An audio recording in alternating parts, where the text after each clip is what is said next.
What's going on, everybody? This is Marc from Bass Nerds Podcast, and I'm here with my good friend Christian of Jupiter Effects. Hey. Tell me a little bit about yourself, man, because your shit is very good. I'm Chris from Germany, JPTR, and I run this company for like 10 years now, and I do 250 watt amps.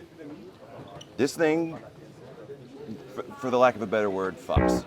Yeah. That's all I gotta say. I was so impressed by it because, I thought my love of an obsession with tube amps had just sort of died off, and just the need for it for me is just like, I don't know.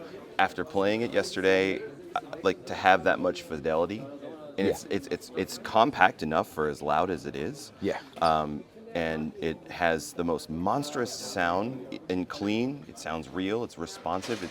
Haven't had a chance to slap with it, but I feel like it has the speedy response. Yeah. And this is something that valve amps It's usually. dry. Yeah, but a lot of valve amps kind of like are missing that. Like everyone, I see people ripping on an old SVT, and I'm like, how are they getting that sound? Because I could never do that. It's just power. Maybe it's just me too. But tell us a bit more about the amplifier. It's full tube. Even the FX loop has a tube stage, tube boost. The second channel is a Marshall-esque or Lemmy-esque for the bassist channel, and the basement plexi side is channel 1. We have a few tone shift options on each channel separate for highs and bass. Yeah.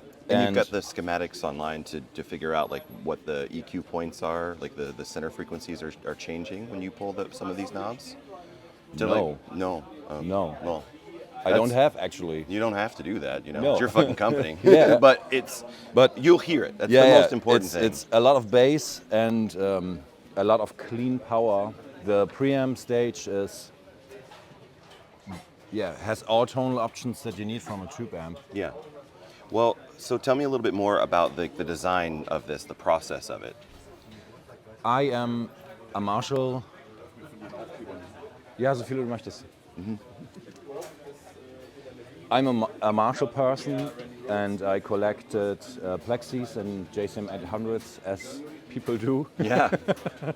And we designed the amp to do the best thing out of 10 amps, and then we added a SVT power stage to it in reference, not spec-wise, but to have something that you can plug into that has basically unlimited power, and then we thought, okay, that's the deal. Yeah. We do that, and the whole amp is on a design approach of a high watt. The layout is very high watt-ish. Point to point. Point to point. Mm-hmm. The elcos are in the middle, separate from the transformers, so it's very, very quiet in noise, in hiss, in hum.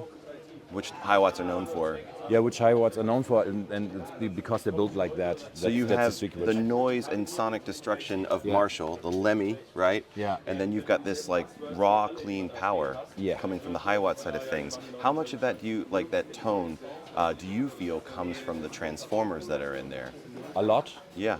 It's overlooked, right? Because like criminally overlooked. The power alone, Yep. what you feel yesterday was the wiring, the metal. Right, and so speaking of the power, material. right? Yeah. And speaking on the power that I heard experience from yesterday, we were playing into a guitar cab with two guitar cabs, but with vintage 30s, exactly. And nothing fancy. Like people, like I posted a phone video, where it's the phone microphone. You can't experience that unless you're in person. No. But like the room was shaking, and we were like here, on channel 2, like barely up. Yeah. Like what level?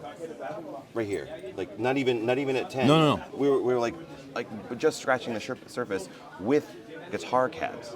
Yeah. So I was fantasizing about putting this sumbitch in an 810 or a 610 or a 412 or whatever like bass cab. Yeah.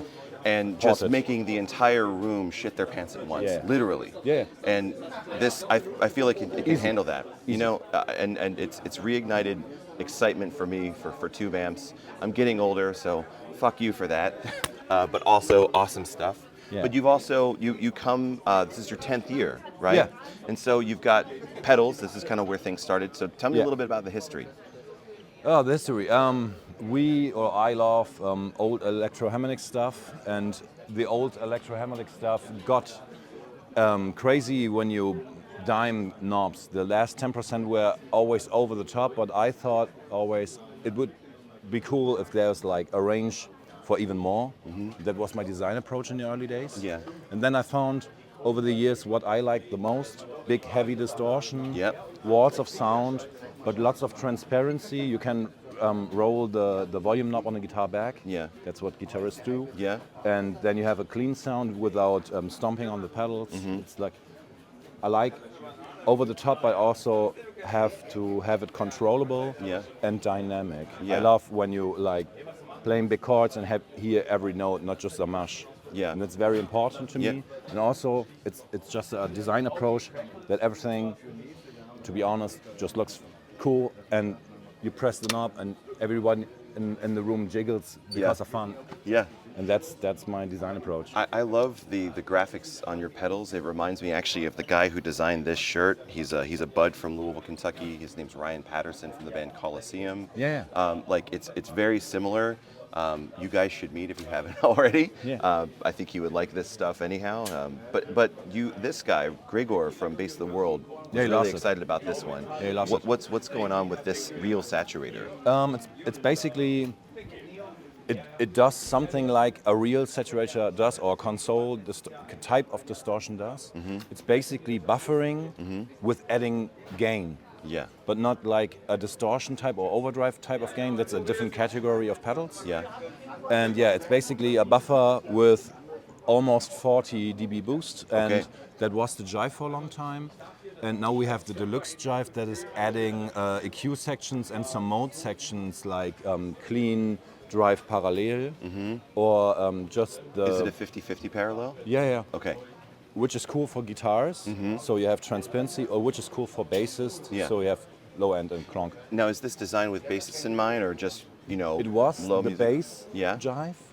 Then we sold so much of them, and after that, all kinds of people ask why we don't do this anymore. And I want to keep it limited, the bass jive thing. So we renamed it in Deluxe Jive, Yeah. so everyone can enjoy it. It has a low cut feature, which is cool for metal guitars. Yeah. And also a boost. Yeah. That you have like a 30 hertz cut, and after that a boost, like Yeah. a pull tech trick. Yep. To have like a very strong clonky bass. Same with the mids, boost and cut. Yeah. Middle is neutral, and down is the mode. So, are you working in tandem with any of the artists that, like, are you working in terms of designs? Are you collaborating with any particular artists? Design-wise, no. No, just I have it's all my- your head. Yeah. I have my people. Do you ever get feedback from? Yeah. From from I'm the idea guy, Yeah. and then I have a designer that is like doing that in like the formats that we need. Yeah. I just draw something up, and then. Yeah. And design approach, I just test and test and test stuff, and then I have a PCB guy that is developing that. Nice. Yeah. Man, Chris, thank you so much. Jupiter Effects in Germany. Please check them out. It's awesome shit, and I can't wait to see more from you. See you guys.